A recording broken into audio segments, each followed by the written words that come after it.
History does not topple empires with swords alone. It pierces them with the sharp edge of truth. And when a nation begins mistaking its own reflections for reality, collapse becomes an inevitability written not by enemies, but by its own hands. In the unfolding chronicles of South Asia, India, under its current saffronized leadership, has stepped willingly into this trap. What should have been sober assessments and disciplined restraint has mutated into a carnival of illusions, where stage lights replace searchlights and fiction parades as fact. Operation Sindoor became the grandest act of this theatre.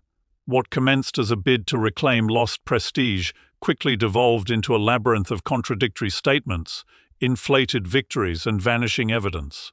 Instead of radar tracks, India offered rhetoric. Instead of verifiable footage, it produced fervent speeches aimed at stirring domestic audience rather than informing them.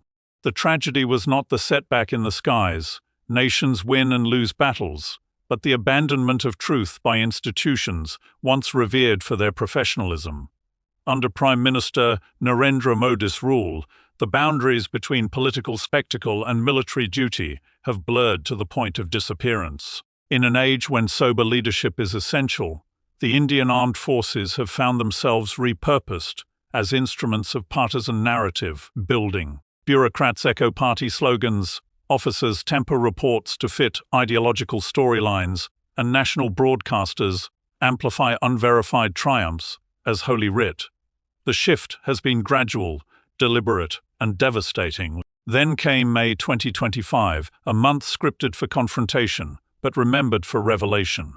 Following false flag in Pahalgam, India launched Operation Sindoor, projecting might with familiar bravado. But the Favaid cracked almost instantly. Pakistan Air Force, operating under quiet precision of multi-domain operations, dismantled India, opening salvos with methodical calm. 7 Indian aircraft were lost in the opening encounters alone. A figure whispered reluctantly abroad, but denied vehemently at home. What followed was a cascade of tactical defeats that stretched from the Himalayan ridges to the saline winds of Kutch. PF fighters carved corridors of dominance across contested airspace, while long-range standoff weapons silenced India's most sensitive air defense nodes. The much-celebrated Segative 400 system, advertised for years as India's impenetrable shield, crumbled under coordinated strikes, its wreckage a stark symbol of inflated expectation meeting unforgiving reality.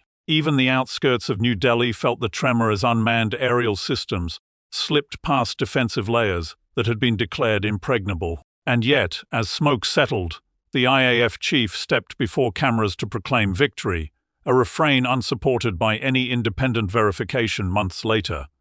It was not a declaration of strength, but an admission of institutional captivity. Across the border, a different script unfolded.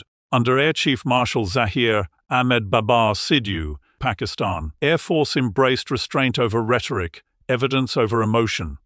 Every claim was corroborated, every engagement logged, verified and reviewed. When the final tally of a 7-0 combat score emerged, it was supported not by slogans, but by data opened to global scrutiny. In an era where nations wage wars not just on ground but in truth itself, one reality now stands unshaken.